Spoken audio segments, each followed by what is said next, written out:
Bonjour, je m'appelle Arnaud Desplechin, je suis fabricant de films et je suis ici à Cannes pour montrer Spectateur en séance spéciale en officiel. Toi, Delphine, tu es déjà allée au cinéma, hein? Oui, j'ai été avec toi, maman. Oui. Et toi, pas encore? Non, mais j'ai regardé des films sur ta télé. Ouais. C'est vrai. Mais tu vas voir le cinéma, c'est complètement différent. J'avais trouvé ma maison. C'est un film essai, alors ce qui peut faire peur parce qu'on se dit c'est un essai philosophique et en même temps c'est très simple, c'est l'initiation d'un jeune spectateur qui a 6 ans et qui va pour la première fois au cinéma dans les années 60. C'est mon double, si vous voulez, c'est Paul Dédalus. Et puis après on le voit qui voit un film chez sa grand-mère et vous suivez le personnage comme ça à travers différents acteurs jusqu'à l'âge de 30 ans, jusqu'à la maturité avec Salif Cissé. Donc c'est comme l'initiation d'un spectateur. Nous sommes tous des spectateurs, donc c'est un film sur le cinéma, mais sur le cinéma vu par l'angle de ce que c'est cette tâche humble qui est de faire partie des salles obscures. Le titre c'est Spectateur au pluriel, c'était de parler d'une expérience commune, collective, banale, vous voyez, de ce que c'est être un spectateur, et chacun avec ses différences, c'est quelque chose qu'on a en commun, c'est le cinéma nous appartient. Qu'on soit cinéphile, pas cinéphile, spectateur occasionnel, peu importe, le cinéma est à nous. Vous voyez, il suffit de rentrer dans une salle ou de voir un film à la télé ou sur une plateforme, le cinéma c'est à nous, c'est aussi simple que ça. Je pense que c'est ça qui est formidable dans le cinéma. Une fois de plus, je ne voudrais pas exclure la télévision, les plateformes, vous savez, tous les débats lassants, est-ce que les plateformes c'est la fin du cinéma, est-ce que machin, etc. Mais non, pas du tout, le cinéma continue avec d'autres moyens, d'autres technologies et c'est très bien comme ça. Et on n'est pas obligé d'être maniaque de ça ou cultivé, on peut avoir des cinéphilies populaires, on peut aller voir des films de divertissement. C'est très simple, vous allez et les films ils s'offrent à vous et ils s'offrent dans une infinie diversité.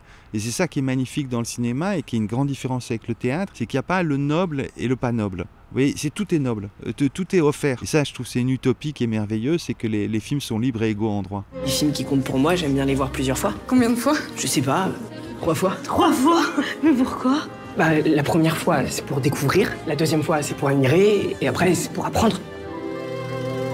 Le film vient d'une proposition de Charles Gilibert. On avait une passion commune pour un philosophe américain un peu obscur qui s'appelle Stanley Cavell, qui a beaucoup écrit sur le cinéma. Et alors il m'a dit, est-ce que ça vous dirait de faire un documentaire sur Stanley Cavell? Et je lui ai dit, mais les documentaires, je sais pas du tout faire. Moi, je sais pas faire. Moi, ce que je sais faire, c'est de la fiction. Et donc j'ai écrit pendant le week-end des idées comme ça, des souvenirs, des bribes de scènes, de rapports amoureux, de souvenirs de lycée, de choses comme ça que j'ai mélangées. Et je dis, voilà, le film, il sera un mélange entre l'essai, il y a des extraits de films avec ma voix off qui les commente, les scènes de fiction avec ce Paul Dédalus qui change à travers les âges, qui est tantôt un enfant, tantôt une jeune femme, qui évolue et puis qui essaie de devenir un bon spectateur, un spectateur honnête, et 2 petites incursions documentaires vers la fin du film. Et donc il y avait un côté hybride et qui me semblait joyeux parce que le cinéma est un art hybride. Le film il mélangeait tout et ça me plaisait beaucoup pour parler du cinéma de mélanger différentes formes de cinéma. Le cinéma, c'est pas une réponse, c'est une question.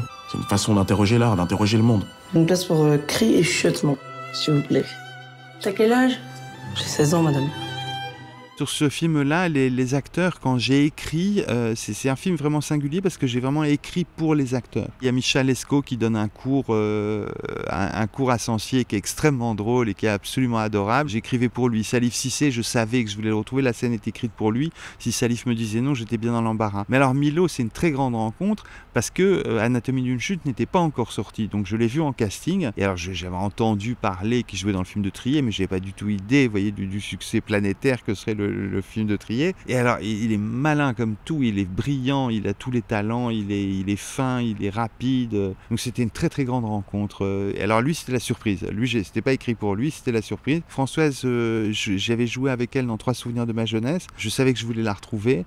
Depuis il y avait eu la ressortie de La Maman et la Putain qui avait été montrée à Cannes, que j'avais vu en son temps, que j'ai revu et re-revu et puis qui passe à la télévision en ce moment. Alors je revois souvent des bouts, etc. On s'entend très très bien et donc du coup sachant que je lui donnais le rôle, c'était elle qui a inventé le rôle et je voulais pas écrire les dialogues des jeunes enfants, ils étaient trop jeunes pour ça, donc c'était vraiment un art de l'improvisation. Donc je lui disais voilà, c'est toi qui es la metteuse en scène, qui par tes improvisations tu diriges les enfants et donc du coup c'est elle qui a improvisé les scènes. Je lui donnais un petit canevas et elle brodait sur le canevas et en brodant sur le canevas, donc on était 2 metteurs en scène, moi et Françoise Lebrun. Pour les spectateurs anonymes, moi je voulais pas savoir, donc c'est vraiment la casting Lydie Ledoff qui a choisi des gens qui avaient des parcours atypiques et ce que j'ai demandé, c'était justement que ce soit pas spécialisé sur les cinéphiles. Vous voyez, que ce soit des spectateurs populaires d'âges différents. Il y a des enfants, des femmes, des hommes, des gens qui habitent à Paris, qui habitent en province, qui habitent en banlieue, que ce soit mélangé. Et moi, je les rencontrais à chaque fois. Donc, c'était la première rencontre quand je les filmais. C'est vrai que le cinéma est un art photographique, donc c'est des bouts de réalité que vous prenez. Mais quand vous projetez ces bouts de réalité, ce qui se voit très bien dans les films Lumière,